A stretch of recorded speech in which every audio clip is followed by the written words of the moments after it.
Attorney Joseph Ott, back at you with some more videos. In my daily practice, I've been trying to put more of these videos on the internet, but I wanted to put some more sort of academic ones that explain the relative analysis that you're going to go through when you're assessing a personal injury case. So to begin with, when we are looking at a personal injury case, we're only going to take a case that we can get paid on.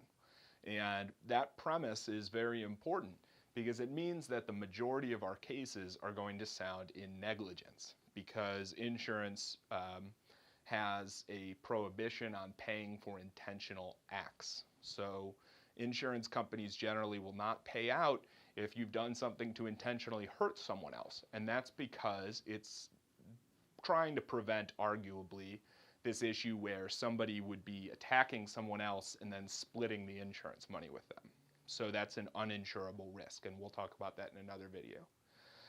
So what you're looking at with a negligence case, you're always going to be trying to assess if the actions that the defendant took in the case were sufficient to be legally ascribed as responsible for the harm that we're looking at.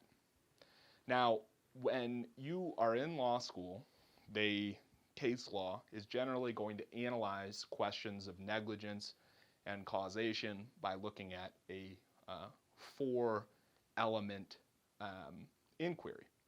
They're going to look at the duty, whether the person owed a duty to the other person. They're going to look at whether the duty was breached. They're going to look at whether the breach of the injury was a foreseeable consequence, the proximate cause inquiry, and then they're going to look for damages. But for me, the on-the-ground relevance of that four-part inquiry is pretty limited. Really what you're looking at are damages. Damages are the only question that's truly relevant to me when I'm looking at whether or not I'm going to take a case. Because if somebody has a lot of damages, then it's much more likely that a jury, for psychological reasons, is going to find that there was fault and that there was causation. Now, if you're looking at damages, you're always going to want to present your damages argument in a way that frames the damages that occurred and couches them in language of causation. And the causal understanding that you want to have for these events is therefore very, very high. As lawyers, we cannot rely only on this kind of arithmetic approach to causation. And we need to be able to understand the causal process in its entire complexity and indeed profundity. So when you're looking at causation, and the way that I've divided it up, you're looking at two different sets of questions. In the first set of questions, you're looking at whether the injury was actually caused by what the defendant did. And in the second, you're looking at whether the defendant can be held legally responsible for causing that injury. The first inquiry is the actual cause one, and that's a much broader, almost metaphysical inquiry, because when you're examining the cause of any particular event, it's possible to look back in the past and find numerous prerequisites for that event to have occurred, and therefore to have actually caused that event. So for instance, the example that I use is when you drop your cell phone and the screen breaks. So what caused that? Well, we can look at a lot of different things, right? We can look at whether the fact that gravity exists caused the phone to break. We can look at whether the tensile strength of the phone and the screen on the phone was so small that it was caused to be broken by a relatively smaller force, because, for instance, if the glass had been engineered more to a higher specification, then the injury wouldn't have occurred and the screen wouldn't have broken. We can also look at what caused the person to drop the phone. So were they simply not paying attention? Did something distract them?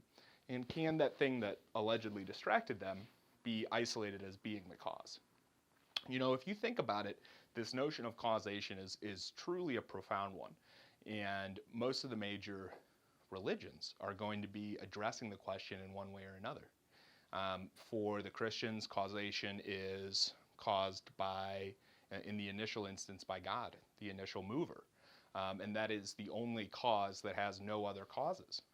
And if you look at the Buddhist tradition, causation is intractably bound up with the notion that there are no events that occur in isolation, and that all events can only properly be understood by locating them within the particular context of causation that gives them their meaning.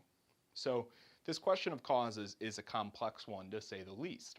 And so we narrow that scope in two ways. So the first way that we do it is the on-the-ground legal approach, which is that if the event could not have been said to have occurred, but for the factor that we're trying to ascribe responsibility to, then that event did in fact actually cause it. So, but for me dropping the phone, the screen would not have broken.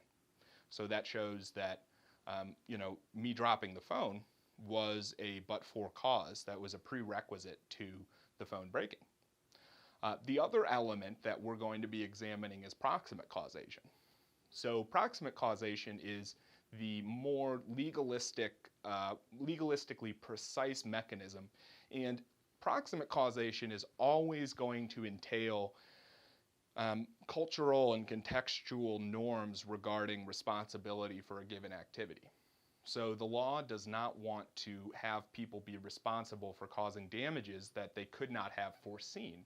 And that's because we want to only hold people responsible for conduct that they could have prevented. Otherwise, the law is merely a punitive tool and is not one that is entirely indicative of the general overarching aims of the law, which are to provide retribution for harms that have occurred and that sort of thing.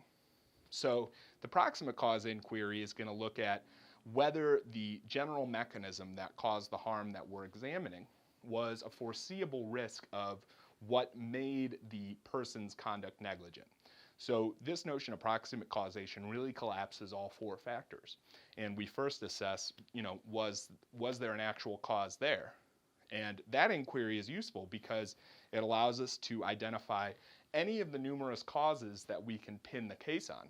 And then we bring it back with the proximate cause issue and we say, okay, looking at this actual cause, did this actual cause entail a notion of responsibility? Meaning, did this actual cause result from something that was foreseeable at the time that it occurred and therefore could have been prevented? So, that's my basic understanding of causality. It's obviously a very complex topic, and I put some materials on the page that I hope will help you to understand it yourself and also to come up with some good causation arguments, which is really the import of it to begin with. Thank you. That was my understanding of causation.